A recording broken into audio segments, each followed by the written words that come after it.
Yung pong version na binasa natin ay Magandang Balita Bible at isa po yan sa mga version na yung awit ay ginawang tula. At kaya makita nyo, mga nagra-rhyme yung mga bandang huli. At maganda naman yung pagkakasulat po nito. At pinili ko po ito, kadalasan hindi ko pinipili sa awit yung magandang balita dahil nga sa ginawa nilang poetic, nagra-rhyme sa huli. Minsan nato-turn off ako doon kasi parang nawawala yung sense. Pero itong binasa natin ngayon, itong pinili ko kasi somehow, pag binasa mo sa English, yun din ang pinakalaman. Now, ang tinuturo natin, ang pinag-aaralan po natin sa series na ito, nagsimula po kagabi, these are spiritual disciplines. No? Spiritual disciplines po, particularly sa pagmamanage ng ating mga emosyon, yung mga nararamdaman as Christians. Ito po ay dapat na sanayin natin ang ating sarili. This is a discipline. Paano natin i-manage yung mga feelings natin, yung mga emotions natin? We are a person of intellect, will, and emotions. No? So, hindi lamang yung isip natin ang ating minamanage, hindi lamang yung ating will ang ating minamanage, pati yung emotion natin. So, this is what we are talking about, or what we are learning is disciplining ourselves, particularly in our emotions. At nakita po natin, we should manage them. Actually, ang right word na ginagamit natin is process. Processing our emotions in the presence of God. Now, this is the Bible way. We should manage our emotion. This is a discipline.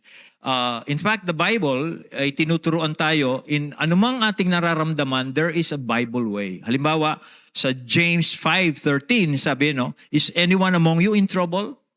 Okay, let them pray. Is anyone happy? Let them sing songs of praise. So, kung ano ang iyong nararamdaman, nahihirapan ka, there is a discipline. Biblical way of discipline. Kung ikaw ay nasisihan, there is a biblical way of showing your joy. No, tulad po ng sinabi ni James yan, kung you are in trouble, the discipline is you pray. If you are happy, well, sabi niya, the discipline is sing songs of praise. So there should be a certain discipline in whatever emotion that you are feeling. Kaya po itong ating pinag-aaralan ay parang soul doctoring. No? Soul doctoring kasi yung emotion natin ay chine-check natin and we want to express them in the biblical way. Okay? So, now, ngayon pong gabing ito, to introduce our message ngayong gabi, meron pong spiritual condition ang isang tunay na mananampalataya na dadaanan niya na pag hindi po niya alam kung paano niya i-handle itong spiritual condition na ito, madidevastate siya. Ano itong kondisyong dadaanan ng isang mananampalataya na pag hindi niya alam kung paano niya i-handle, madidevastate siya? Spiritual dryness. Spiritual dryness. Okay? So, ang bawat isa po sa atin, kahit na matagal na tayong Kristiyano, makakaranas po tayo ng spiritual dryness. Mamaya, di-define natin kung anong spiritual dryness. Pero ngayon pong gabing ito, titingnan natin, ano ba yung spiritual dryness? Doon sa binasa ni Eva kanina, kung mapansin nyo, the psalmist is talking about a condition na nandun siya, spiritual dryness, nandun siya, ngayon he's trying to express that dryness before God.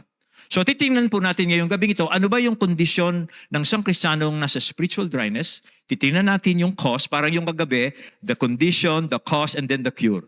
Okay? Pero siyempre iba po yung kalagayan nito because we're talking about spiritual dryness. Now, tingnan muna natin yung spiritual condition ng taong o Kristiyanong believer na merong spiritual dryness. Dito po sa verse 1 and 2, dinidescribe ng psalmist. Pag sinabi natin psalmist, itong sumulat nung awit na ito. Dinidescribe niya yung kanyang condition. Okay? Sabi sa verse 1, as the deer pants for streams of water, so my soul pants for you, my God. My soul thirsts for God, for the living God. When can I go and meet with God. Nakita niyo anong dinidescribe niyang kalagayan niya? Meron siyang spiritual dryness. At saan niya hinalimbawa yung kanyang kalagayan?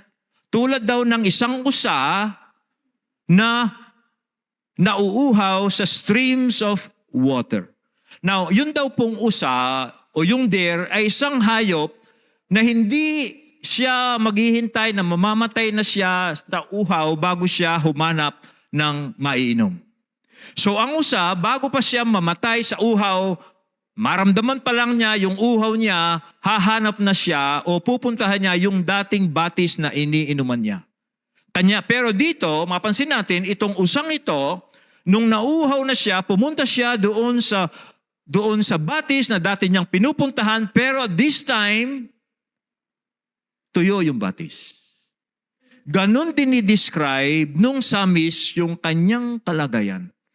Tulad daw ng usang nauuhaw sa batis na iniinuman niya, na dati niyang iniinuman pag siya nauuhaw, pero pagdating niya doon sa batis na yon, tuyo yung batis.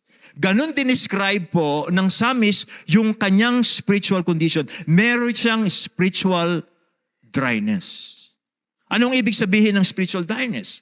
Well, yung pong pag lumalapit siya sa Diyos, somehow, hindi siya nafe-feed.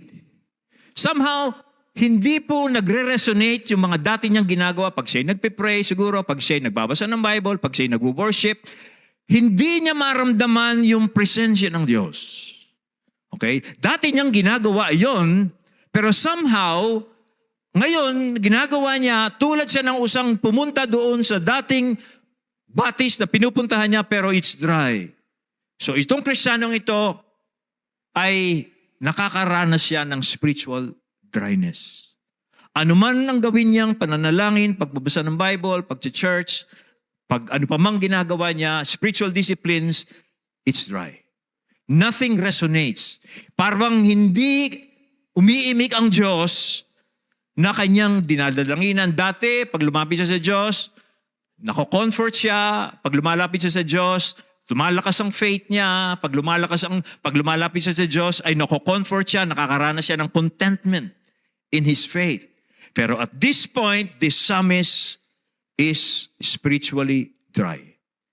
Deadness, darkness, and drought.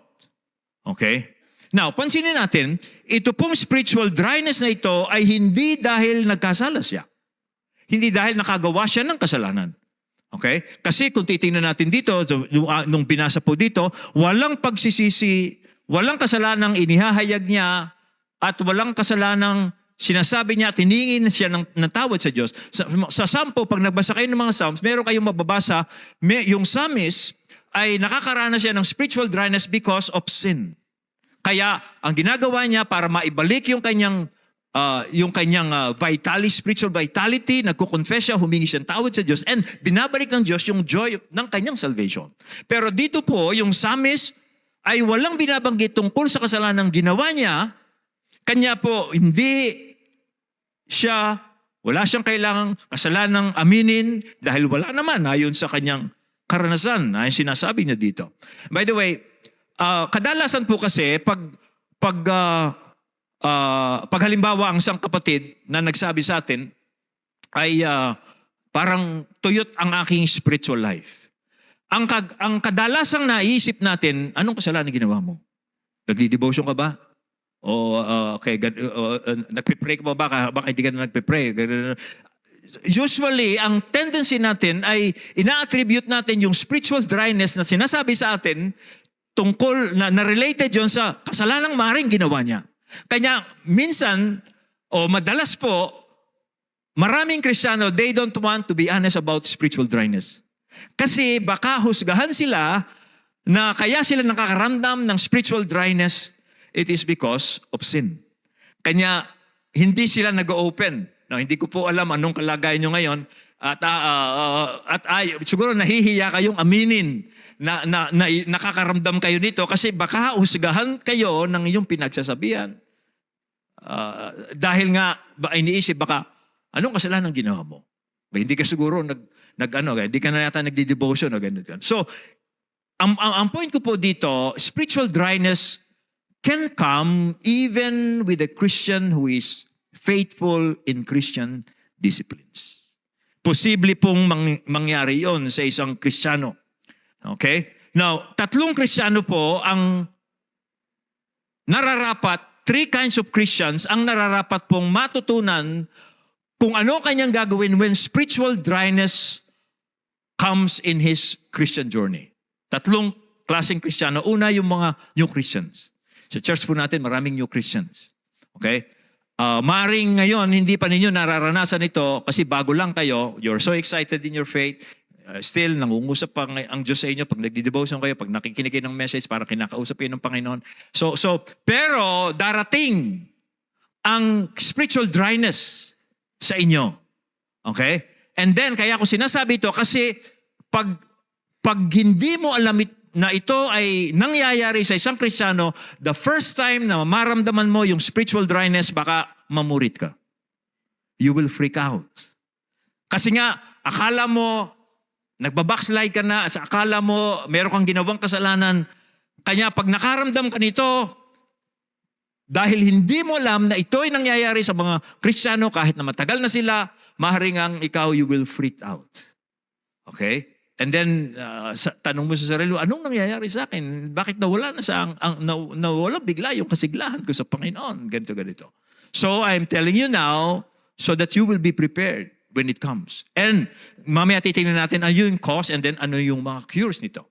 Now, yung pangalawang Kristiyanong kailangan po nating matutunan nito is all of us. Lahat po tayo, kailangan nating matutunan ito kung paano natin i-handle. Why? Kasi pag hindi po natin alam i-handle yung spiritual dryness, yung single effect nito nagiging double, maging triple pa, kasi hindi natin alam paano i-handle ito. Dry ka na nga, hindi mo pa alam kung paano i-handle, hindi mo alam na ito'y natural na mangyayari, kaya minsan nagigilty ka, bakit ka nakakaramdam nito, tapos nahihiya mo pang i-open to sa iyong cell leader, sa ibang mga kapatiran dito, kasi nga nahihiya ka, baka sabihin nila nagkakasala ka. Kanya dumodoble, pag hindi mo alam ito, i-handle, dodoble pa yung paghihirap.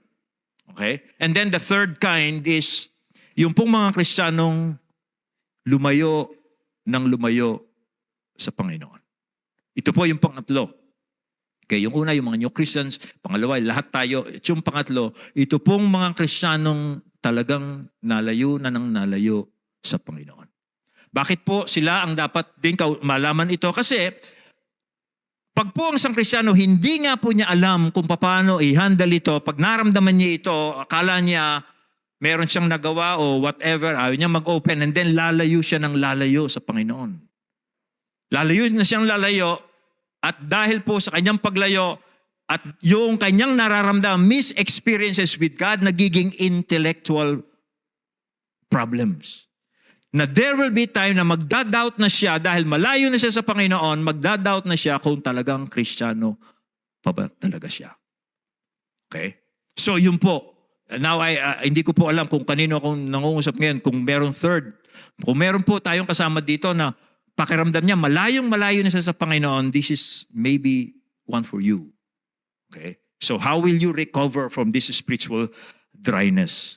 Now, tingnan po natin yung cause nito. Ang inano natin yung causal factors. Kasi sinabi ko pong causal factors, ganito po yan.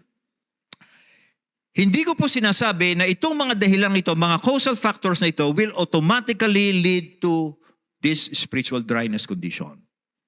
Okay? Hindi po, titingnan natin, mga tatlo lang po ito, hindi po automatic na ito nga talaga ang mga dahilan.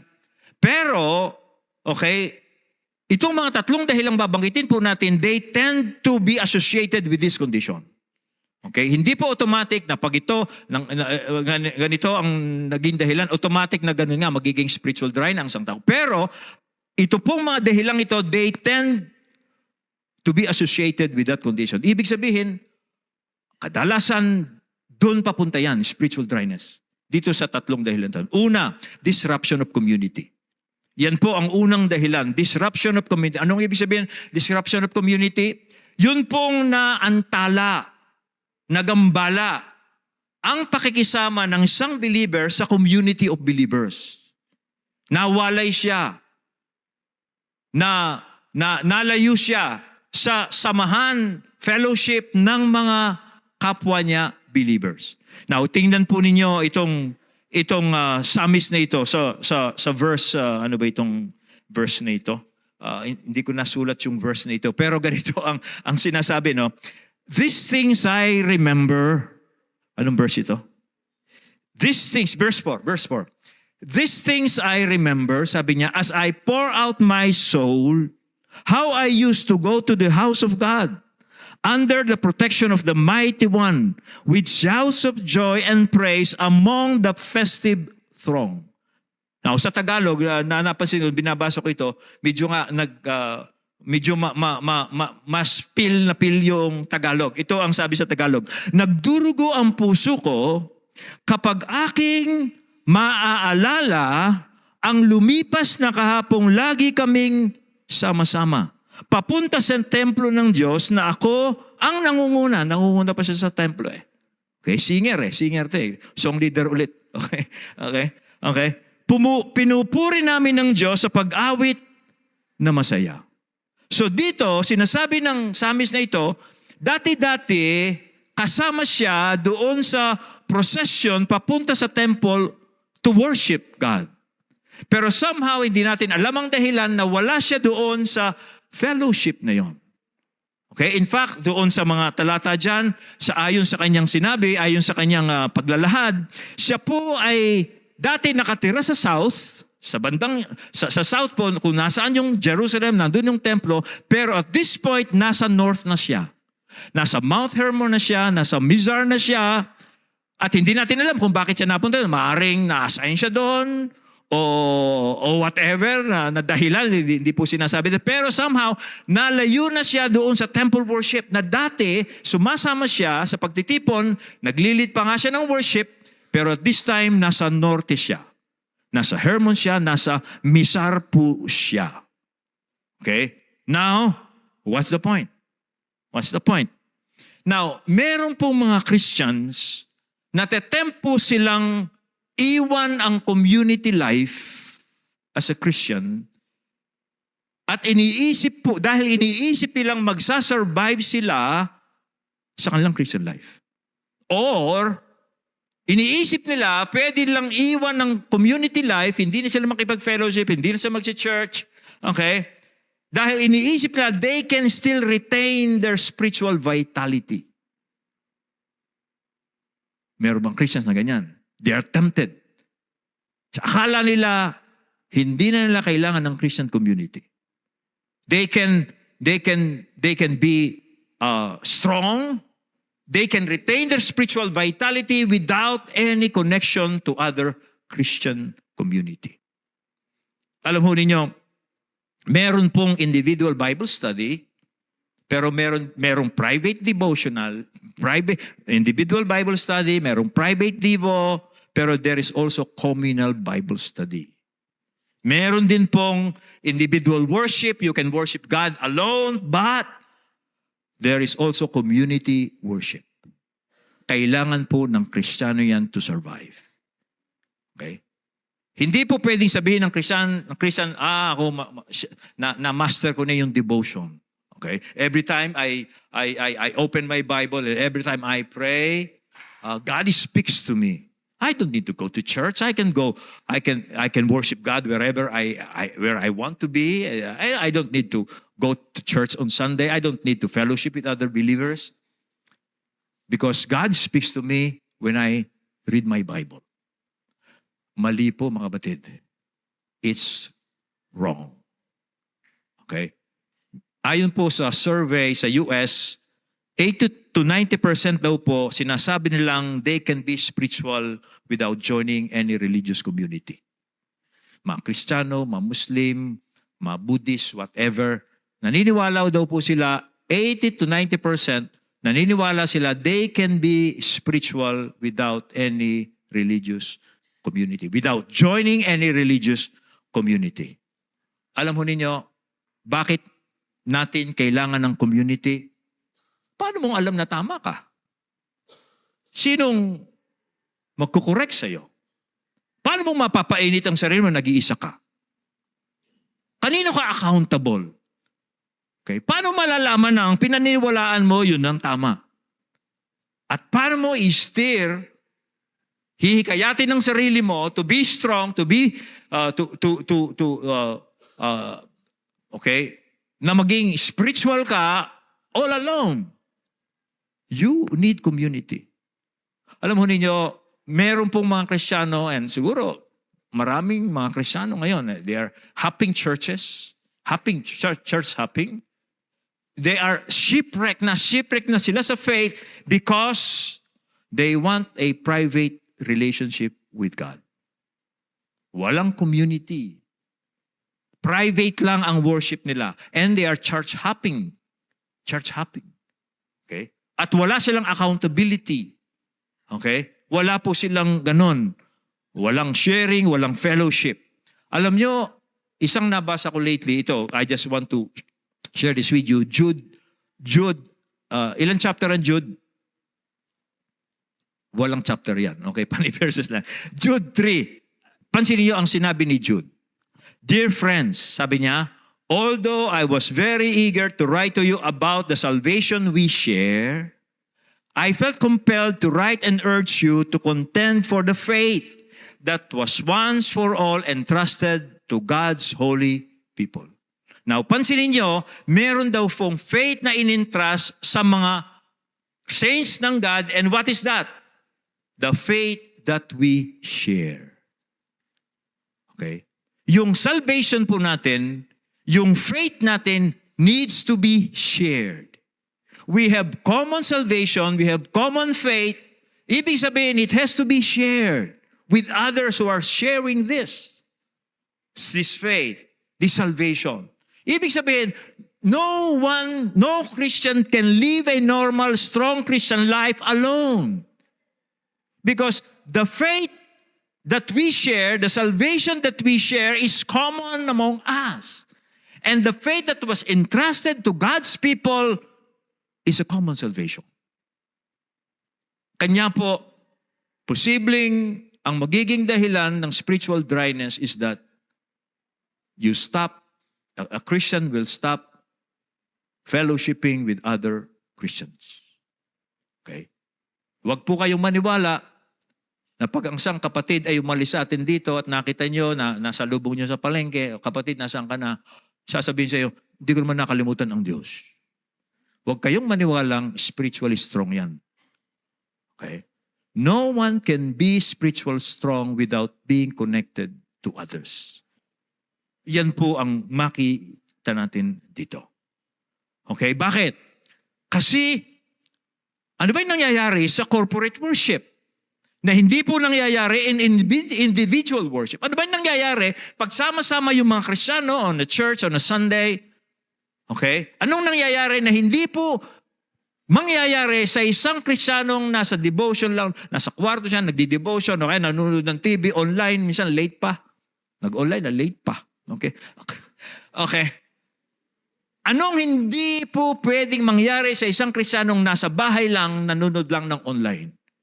Na hindi kasama sa corporate community worship. Ano pong nangyayari? Well, ayon sa Psalmist, sabi niya, these things I remember as I pour out my soul, how I used to go to the house of God under the protection of the Mighty One with shouts of joy and praise among the festive throng. Sabihin, sama-sama po silang pumupunta sa templo. Anong ginagawa nila? They are celebrating God's redemptive acts for His people. Sineselebrate nila sama-sama yung dakilang pagliligtas ng Diyos sa kanyang bayan. Now, hindi ba ganyan ang nangyayari sa church? Bakit tayo dito na sa church every Sunday? What are we doing? We are celebrating as a community the mighty acts of God for our redemption in Jesus. Kaya tayo nagtitipon dito, we are remembering, we are worshiping Jesus for what He did for us with all the others who are saved. And we are reminded that each one of us has been saved by God, and each one of us are gathered here because of Jesus, and we are celebrating what He has done for us. Yun ang nangyayari sa isang corporate worship na hindi po pwede mangyari sa bahay at nag-iisa ka. Okay? So, yun ang makita natin. No? There is celebration, there is reading of the Word of God. Yan po ang nangyayari. Tandaan natin mga kapatid, we have same faith with other people of God. We have the same Spirit. And then when we gather together, the Spirit of God is among us. Sama-sama. Kanya po, ang unang dahilan makita natin, disruption of community. Okay? Kaya po nanlalamig, posibleng manlamig ang isang Kristiyano is that. Ang isang Kristiyano, nagwi-withdraw siya sa Christian community. Pangalawa, disillusionment with the events of life. Disillusionment with the events. In fact, nahihirapan po ako dito nung sinusulat ko itong thought na ito, disillusionment. Dahil nasanay na ako sa computer, ano kasi spelling nito? Kasi hanggang sa tinanong ko pa sila, tama ba yung spelling ko? Tama ba yung word na ito? Tama ba yung word, disillusionment? Yung bang naguguluhan na siya sa mga nangyayari sa buhay niya, nakukonfuse na siya. Tama ba? Disillusionment. Okay? Nakukonfuse na siya, hindi niya maintindihan yung mga nangyayari niya sa buhay niya, kaya this can lead to spiritual dryness. Okay? Now, pansin natin sa verse 3, ito pong mga kaaway ng psalmist na ito ay tinotaunt siya. Inaasar siya. Okay? Tungkol sa kanyang pananampalataya. Sabi sa verse 3, sabi nung psalmist, "My tears have been my food day and night while people say to me all day long, where is your God?" Sa Tagalog, itong mga kaaway ko sa tuwin ay yaong sambit, nasaan ba ang iyong Diyos? Hindi namin siya namamasid sa buhay mo. Tinotaunt siya ng kanyang mga kaaway kasi siguro nag-testimony itong psalmist na ito sa mga kaaway niya na ang Diyos niya ay buhay, na ang Diyos niya ay tapat sa mga sumasamba sa kanya. Pero somehow, sa nangyayari sa buhay niya, hindi ganun. Okay? Nag-i-struggle siya ngayon. Kaya, siya mismo hindi niya maintindihan, anong nangyayari sa akin? Kaya, tinutuya siya, that's the word, tinutuya siya ng kanyang mga kaaway. Nasaan ba ang sinasabi mong Diyos mong tapat? Nasaan ba yung Diyos na sinasamba mo, na nagligtas sa inyo? Okay? Sa mga nangyayari sa buhay mo, parang hindi namin makita ang Diyos na sinasabi mo. Parang ganun. No? Kaya nadidisillusion siya.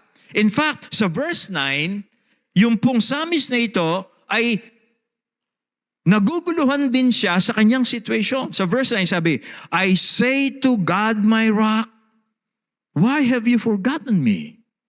Okay? "Why must I go about mourning oppressed by the enemy?" Siya mismo.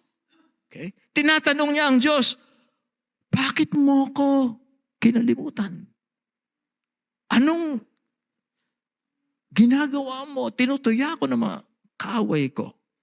Now, marami pong mga mananampalataya are disillusioned in their faith that may lead to spiritual dryness dahil sa mga nangyayari sa buhay nila. Okay? Tulad ng sinabi natin kagabi tungkol kay Asaph, hindi nag-i-square, hindi po tumutugma yung nangyayari sa buhay niya doon sa pananampalataya niya.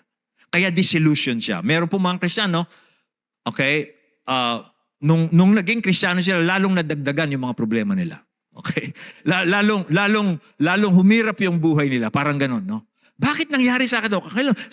Nadidisillusion. Okay? Sila sa kanilang pamumuhay. Bakit hinayaan ng Diyos na mangyari sa akin ito? Alam nyo, minsan iniisip, tama ba yung sagot na yun, ang tanong na yun? Magmerong masamang nangyayari sa Christian, tatanungin niya ang Diyos, bakit mo hinaya ang mangyari sa akin ito? Tama ba yung tanong na yun? Parang dapat ganito yung tanong eh. Ano kaya ang mangyayari sa iyo kung wala ang Diyos sa buhay at nangyari sa iyo yan? Di ba? Di ba, no? Okay, lahat ng tao kasi dadaan sa problema. Ano kaya ang mangyayari sa iyo kung wala ang Diyos sa buhay mo at nangyari sa iyo yan? Siguro ganun ang tanong. Hindi yung bakit nangyari sa akin ito. Pero somehow, ganun po ang isang dahilan kung bakit nagkakaroon ng spiritual dryness. Disillusion about the events in life. And then the third one is deprivation of physical needs. Deprivation. Yung pong kanyang spiritual dryness ay nakarating sa physical problem. Anong physical problem nangyari sa kanya? Diyan po sa verse 2 yata ito. Yeah, verse 3. My tears have been my food day and night. So nakakakain ba siya? Nakakakain siya pero ang kinakain niya, tears. Okay? So hindi siya nakakain ng physical food. Okay? Nakakatulog ba siya? Hindi rin. Kasi kung nakakatulog yan, hindi siya makakakain ng luha niya. Okay? So, hindi siya makakain, hindi siya makatulog. So, sign daw yan ng clinical depression. Itong spiritual problem niya ay humantong sa physical problems. So kaya ngayon, hindi na siya makakaalis sa ganitong spiritual condition without considering the physical aspect. Okay? So ganito po yung mga kapatid. Dapat po nating maintindihan yung physical, emotional, spiritual aspects ng Kristiyano ay intertwined po yan at nagko-contribute yan sa spiritual dryness. Okay? So, hindi lamang po mahalaga yung spiritual, hindi lamang po mahalaga yung emotional. Minsan, dahil po physical din tayo, lakip-lakip po yan at maaaring mag-contribute yan sa spiritual dryness. Okay? Kanya hindi po natin pwedeng sabihin, basta ako, malakas ang ganito ko, malakas ang spirito ko, yung katawan ko, okay na yan. No? Sabi nga ni Bishop Frank, anointed ka nga, sakitan na ka man. No? Sometimes kasi, nagko-contribute yung spiritual dryness sa kulang ng tulog, kulang ng rest, kulang ng pagkain, ganito. So, ito pong samis na ito, humantong siya doon sa physical problem niya dahil nga po it led to that. Okay? Now, to summarize this section and then we will go to the cures. To summarize this section, ito po ang sabi ng Bible. Sabi po ng Bible, part of you is emotional and because part of you is emotional, you need friends. You need to fellowship. And part of you is physical, and because part of you is physical, you need rest. You need food, sometimes you need medicine. Okay? And part of you is also spiritual, so you need truth. Yung pong tatlong yan, kasama yan sa cure. Kasama po yan sa cure. Okay? Sa emotional, kailangan po natin ng mga ka-fellowship. Okay? So, physical, kailangan natin ng rest. And then sa spiritual, ito ang magandang bigyan natin emphasis yung truth. Katotohanan. Okay? Yung katotohanan, yan po ang pagkain nating spiritual. Kaya po, makita natin yung Christian worldview of an individual is the most balanced. Kasi yung iba, physical lang, no? Yung mga doktor, physical lang, tulog lang yan. Parang gano'n, no? Pahinga ka lang. That's good. Yung iba naman, siguro mayroon kang ginawang kasalanan, moral life, maayusin mo yung buhay mo, maayos ang, spiritual dryness mo. O kaya, yung iba na, panay truth, no? Kulang ka lang sa devotion, parang gano'n. No, magkakasama po yan. Now, let's go to the cures. What are the cures? 4, tulad po ng binanggit natin kagabi, 4. Nagkataon lang po 4. Sasabihin ko muna, wag mo munang i-flash na ako. Sasabihin ko muna yung 4 and then isa-isahin po natin. Una, you pour out your soul to God. Pangalawa, you analyze your hopes. Pangatlo, you remember God's loving kindness. And then pangapat, you preach to your own heart. Unang cure, pour out your soul to God. When you feel spiritual dryness, when you feel spiritual deadness, when you feel spiritual darkness, pour out your soul to God. Yan po ang ginawa ng psalmist. In fact, yung Psalm 42 and 43, dalawa po yung binasa nating sa magkakaugnay po yan. Ito pong dalawang Psalms na ito, okay, dito makita natin yung psalmist, sinabi talaga niya kung ano ang nararamdaman niya sa Diyos. In fact, napakaganda ng kanyang komposisyon, no? Napakaganda ng kanyang komposisyon. Believe nga ako dito sa mga psalmist na ito. Ganito yung nararamdaman, magaganda pa ng mga komposisyon nila. Ano? Okay. Pero siguro pagkatapos niyang naranasan ng kanya na ikinompose. Pero anyway, ito pong Psalm 42 and 43, mapansin natin, napakaganda ang kanyang expression, napakaganda ang kanyang pagpaprocess ng kanyang nararamdaman tungkol sa Diyos. Sabi nga sa English, yung Psalm 42 and 43 are eloquent, sustained, theological outpouring of his soul to God. No? Napakaganda ng kanyang pag-express, eloquent, napaka-theological ng kanyang pagkakilala sa Diyos. Tama ang kanyang pagkakilala sa Diyos. Yung truth na kanyang alam tungkol sa salita ng Diyos, nagkaka-intertwine sa kanyang pag-express. Naalala yung sinabi ko sa inyo, in our feelings, we are processing them before God batay sa revelation ng Diyos sa atin. Hindi lamang tayo basta nag-i-express ng ating emosyon na kinakalimutan natin ang ating pag natutuhan sa salita ng Diyos, na kinakalimutan natin yung revelation ng Diyos through His Word, by the Holy Spirit. Hindi. Sinasama po natin yung feelings natin with those revelation truths na natutunan natin sa Diyos at pinaprocess natin yung ating feelings sa harapan ng Diyos using those truths. Along with our emotions and feelings. So, ang una po, you pour out your soul to God. Okay? Alam ho ninyo, ibig bang sabihin nito, hindi na ako magdi-devotion? Ibig bang sabihin nito, hindi na ako mag-church? Ibig bang sabihin nito, habang ako spiritually dry, hindi na ako magpe-pray? No. In fact, kahit na wala kang nakukuha sa iyong devotion, kahit na wala kang nakukuha sa iyong pagpe-pray, kahit na wala kang nakukuha sa sermon, kahit na hindi mo na-feel yung presensya ng Diyos, pag tayo sumasamba, just do it. Just do it. And then, while you are doing these things, tell God about your experience. Lord, I don't feel anything. Lord, I'm spiritually dry. Okay? Lord, I don't feel your presence. Pero you keep on doing it. Kaya yan po ang ginawa ng psalmist na ito. He kept on doing it. Okay? Ano ang religious way? Pag nakakaramdam ka ng negative emotion, the religious way. Okay? Siskilin mo. Huwag mong iparamdam. That's the religious way. Kasi ang religious na tao, iniisip niya dapat hindi niya pinaparamdam yung mga negative feelings niya kasi iniisip niya kaya siya tatanggapin ng Diyos ay dahil sa kanyang good behavior. Yung spiritual dryness ay dapat hindi niya pinararamdam yan sa Diyos. No, that is wrong. Ang secular way naman, indiscriminately, in-express niya without processing it. That is another wrong.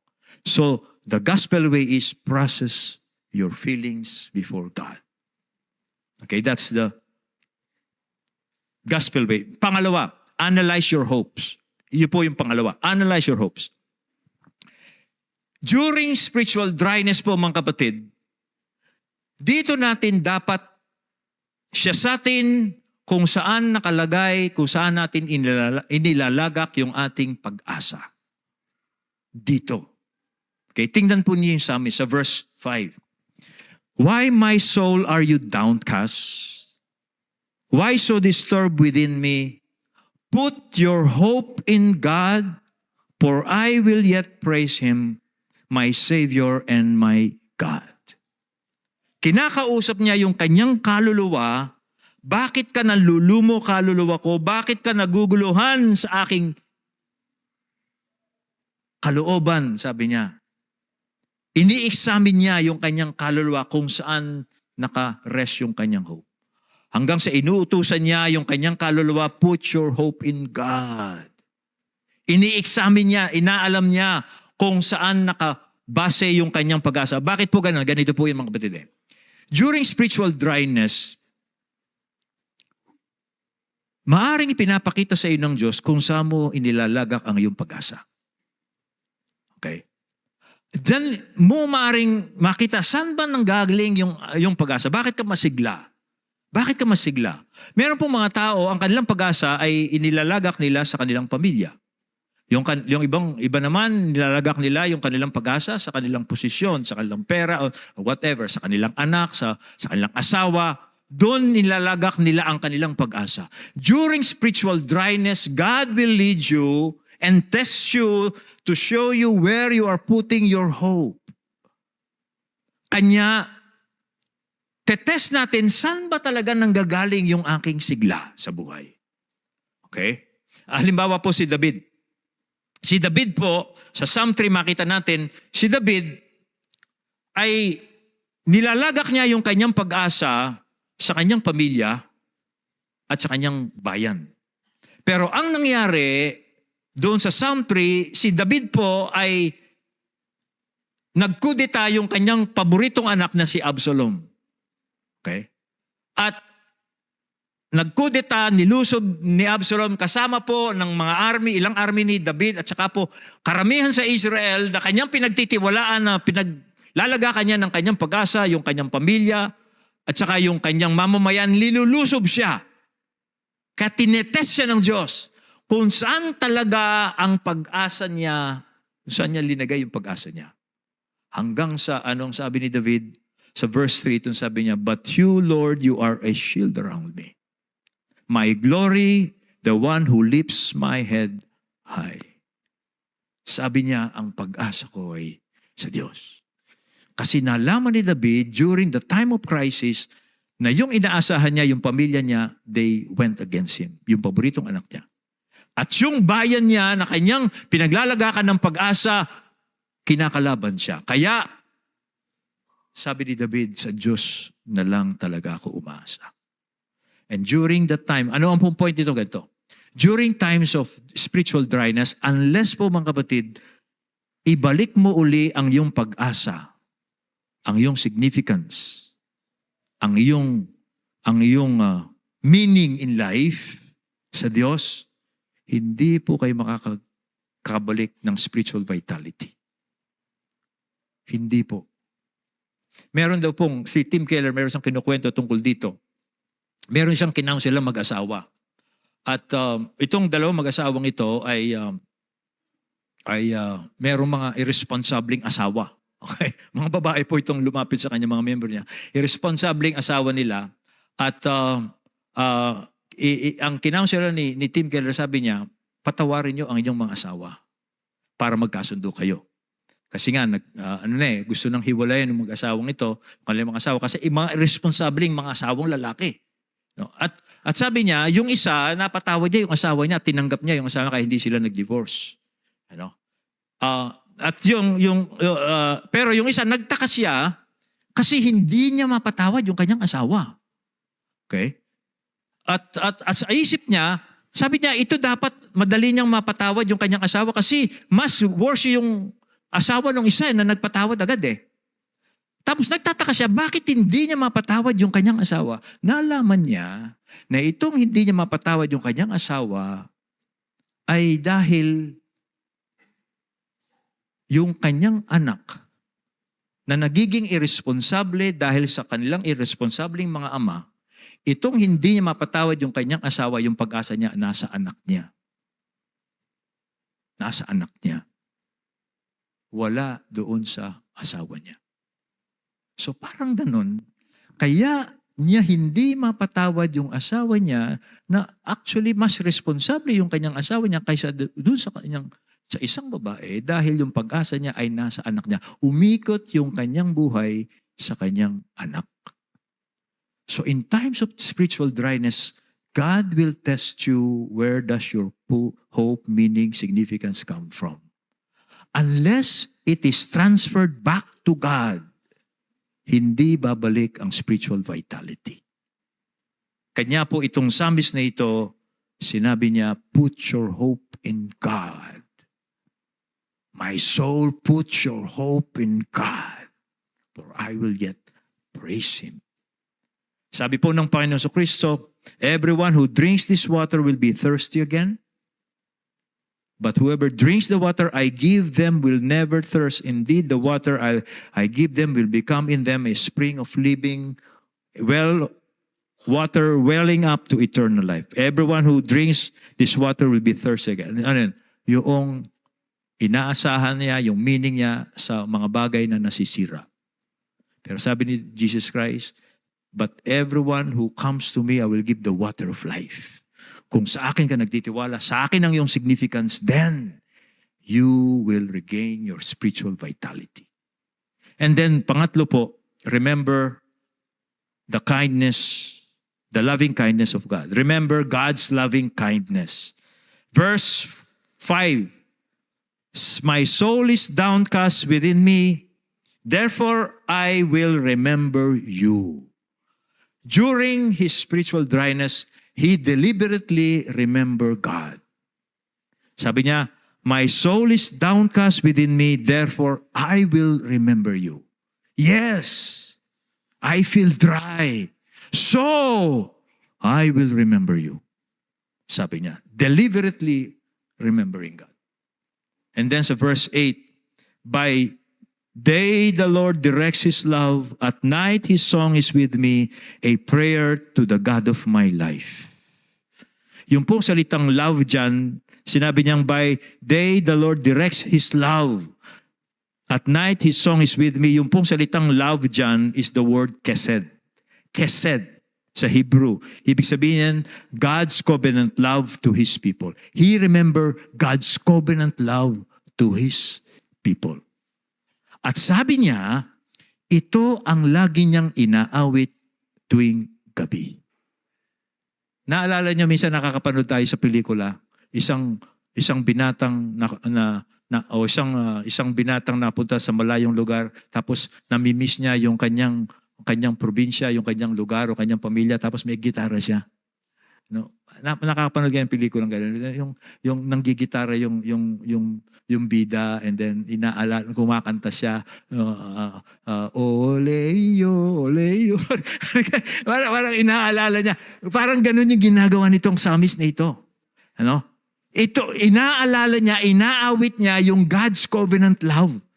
Tuwing gabi, singer siya eh. Singer siya eh. Kaya inaalala niya yung covenant love ng Diyos sa kanyang bayan, ito ang tema ng kanyang pag-awit tuwing gabi. Kaya inaalala niya. Kanya po dito, ano yung pangatlo na po ba ito? Pangatlo ito, remember God's covenant love. Kahit na spiritually dry ka, intentionally alalahanin mo ang pag-ibig ng Diyos na hindi nagbabago na kanyang ipinamala sa iyo through Jesus Christ. Kahit na hindi mo nararamdaman. And then, pangapat, this is the last one.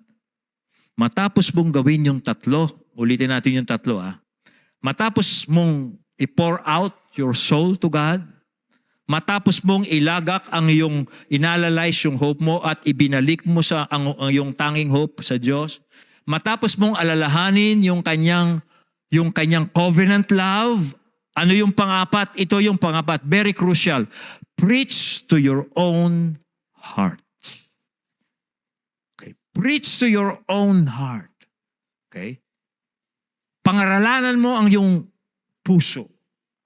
Yung pong refrain niya, pansinin niyo, yung tatlong verses po yung refrain noong Psalm 42:43. Yung refrain, alam niyo yung refrain, ito. Why, my soul, are you downcast? Why so disturbed within me? Put your hope in God, for I will yet praise Him, my Savior and my God. That's the first refrain. So verse 5. Verse 11, ganyan din. Every time na nagpo-pour out siya, sabi niya, why, my soul, are you downcast? Why so disturbed within me? Put your hope in God, for I will yet praise Him, my Savior and my God. He's preaching to His own heart. Okay? And then ulit-ulit po yan. 3 beses yan. Okay? 3 ulit niyang sinasabihan yung kanyang sarili, sinasabihan niya yung kanyang puso kung saan dapat ilagak ng kanyang puso ang kanyang pag-asa. Yes, naguguluhan ka. Yes, you feel dry. Yes, wala kang comfort. Yes, pero Put your hope in God. Put your hope in God. Alam niyo mga kapatid, there are times na kailangan yung pagsabihan ang iyong sarili. Kailangan yung i-direct ang iyong emosyon, hindi nyo hinahayaan ang iyong emosyon ang siyang nagdidirect sa inyo at sa atin. Kailangan nating pagsabihan yung ating puso kung kanino siya aasa. Dahil alam natin ang Diyos, kilala natin siya. Okay? Naranasan natin ang kanyang kabutihan. Hindi siya nagbabago. Kahit na magduda tayo, hindi siya magbabago. Kahit na wala kang nararamdaman, huwag mong hahayaan ang puso mo ang siyang mag-rule sa iyo. Sabihin mo sa puso mo kung kanino siya aasa. Okay. Akala niyo siguro, sasabihin ko, bahala na si Bathala. Hindi. There are times tayo ang bahala.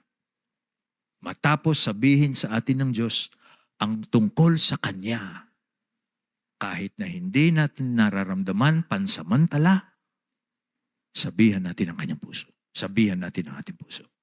Huwag mong hahayaan ang iyong emosyon ang mag-direct sa iyo. Okay? So, paano tayo makatitiyak sa mga bagay na ito? Paano natin matitiyak na pwede nating ilagak ang pag-asa natin sa Diyos? Paano natin matitiyak kahit na wala tayong nararamdaman sa Diyos pa rin tayo aasa? Paano natin matitiyak na pag sinabihan natin yung puso natin na magtiwala sa Diyos, tama ang ginagawa natin? Ayon sa ginawa ng Psalmist. Well, because of the gospel. Dahil sa mensahe po ng Ebanghelyo. Kaya makatitiyak tayo na tama ang ating gagawin. Dahil sa mensahe ng Ebanghelyo. Alam niyo kung bakit? Okay?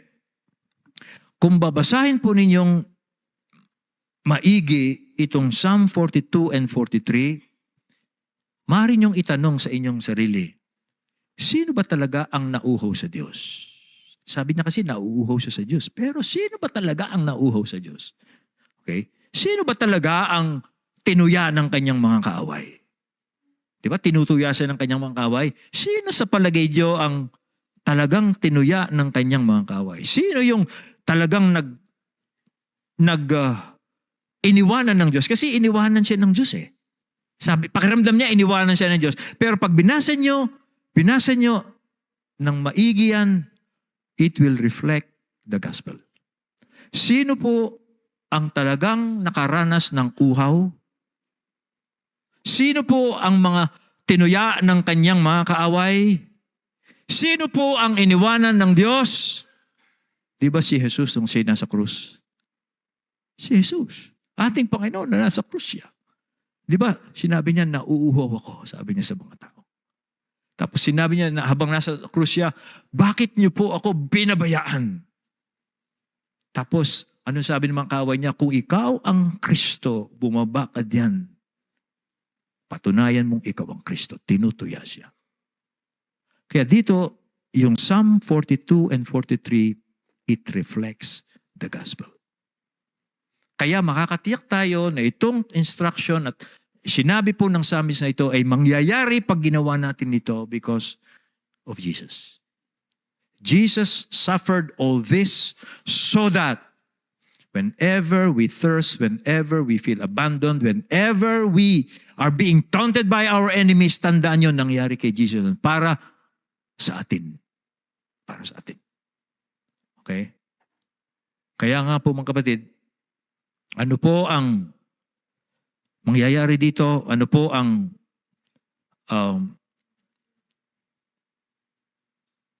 resulta nito? Look at verse 5. Pansinin niyo verse 5. Meron bang pag-asa? Verse 5, verse 43. Psalm 43. Why are you downcast, O my soul? Why so disturbed within me? Put your hope in God, for I will yet praise Him, my Savior and my God. Parang dito merong hint na lalabas na siya. Lalabas na siya sa kanyang spiritual dryness. Dahil ginawa niya yung 4 na bagay na ito. So mga kapatid, as conclusion of this message, Ano po ang ating appeal? Expect spiritual dryness. Expect it. Pero you have to process it before God. Okay? Ito po ang ating gagawin. You pour out your soul to God. You analyze where are your hopes. Remember God's loving kindness. And then preach to your own heart. That's how to come out of spiritual dryness. Tayo po'y manalangin. Aming Amang Diyos,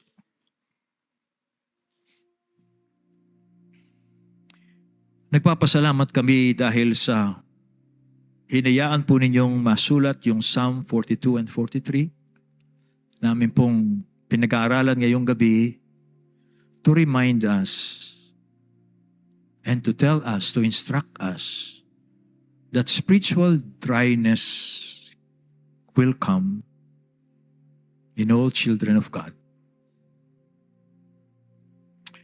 Kaya po, dito, hinayaan mo nang sa ganon, ay pag nangyari sa amin ito, ay hindi kami tuluyang mawawalay sa iyo, hindi kami maguguluhan sa aming faith, kundi, O Diyos, maaari kaming lumabas. And paglabas po namin, mas matibay kami. Mas magiging matatag kami sa aming pananampalataya sa iyo. So I pray, kung sino man po ang nangangailangan ng ganitong instruction, I pray na tulungan po ninyo siyang gawin niya ito. In fact, kahit hindi niya nararamdaman ang tulong niyo, gawin niya. Kasi in the end, ito ang paraan para bumalik siya sa kanyang spiritual vitality. Salamat din po for the church. Kasi sa church po, ay somehow we can talk about this. The church, you have given us the church so that we can process this with our fellow believers. Thank you for Jesus Christ who assures us that if we will do this, we will experience spiritual vitality and happiness, comfort, faith, courage, strength again. So in His name we pray.